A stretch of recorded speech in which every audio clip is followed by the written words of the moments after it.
So this movie was one of the movies I was so excited for going into the summer blockbuster session, right? And the problem is it kind of doesn't stick the landing. Actually, I don't really know what the idea was for this movie at all. It's directed by Ed Cohen, one of the Coen brothers, that I know a lot of people really love their films.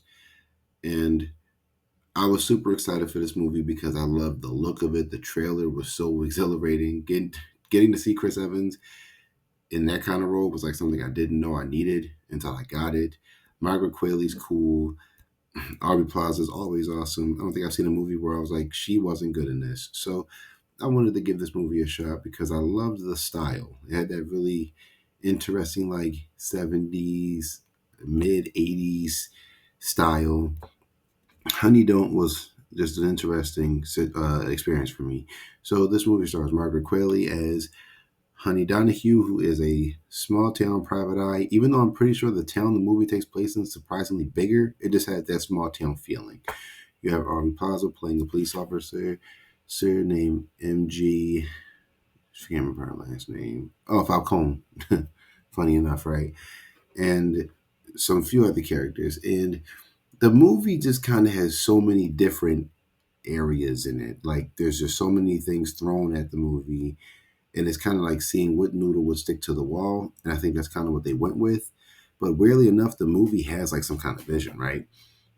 Because it takes place in this town where there's like a lot of murders happening tied to this small church that people are like questioning, mostly Honey, and some other things take place. But the problem is, it all feels stitched together and it's kind of put out. And I really think an hour 28 was not a long enough runtime to conclude the story.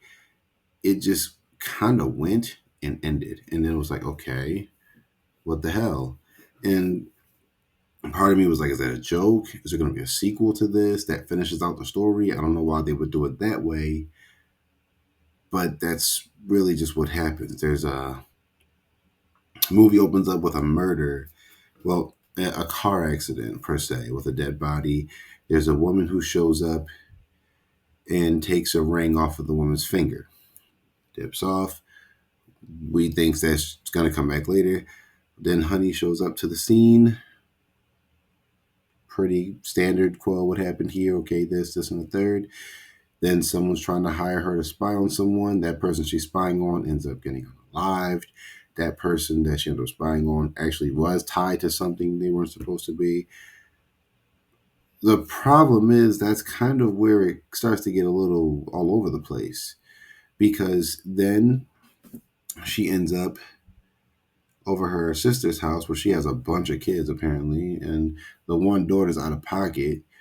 Apparently, we found out the daughter's getting abused, her niece, Honey's niece, and a bunch of other things kick in. And then, she's in this lesbian relationship with Aubrey Plaza. By the way, Aubrey Plaza is amazing.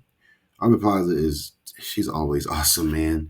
I love Aubrey Plaza, man. I don't think there's ever a time. But again, I don't think anyone's getting nominated, but there is one scene with Aubrey Plaza that is so intense. I was like, she's so damn good that I'm just like, bro, she just she always steals the scenes, bro. Whenever she's in anything, she's so good at stealing the scene. Excuse me, but going in, it's just a lot of violence, a lot of gore, a lot of sexuality, a lot of that zany intrigueness that I miss in movies sometimes. But for the most part, the movie unfortunately doesn't really come back to coherence. And that's the problem. It's hard to really go past that because I want people to still see the movie. I try not to spoil too much, but there are some scenes that are really good. There are some really intense scenes that I'm like, okay, in the hands of another director, this might not have worked out so well. And I know a lot of people seem to really just want the Coen brothers to be back together because with one Coen, it seemed like there was another half of the movie missing. So maybe that was the case. Maybe there was something going on behind the scenes. We don't know. But Margaret Qualley does a really good job of being the classic back in the day, no nonsense private eye, trying to solve the mysteries, not really getting attached to anyone, not trying to be attached to anyone, and just going through the motions of the case of what she's trying to solve.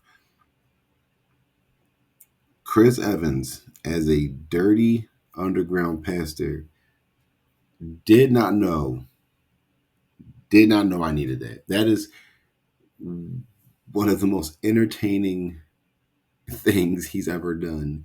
Obviously, there's the MCU, but like this was different. Seeing him be this dirty underground pastor was just great, and he's clearly having the time of his life for the scenes that he's in.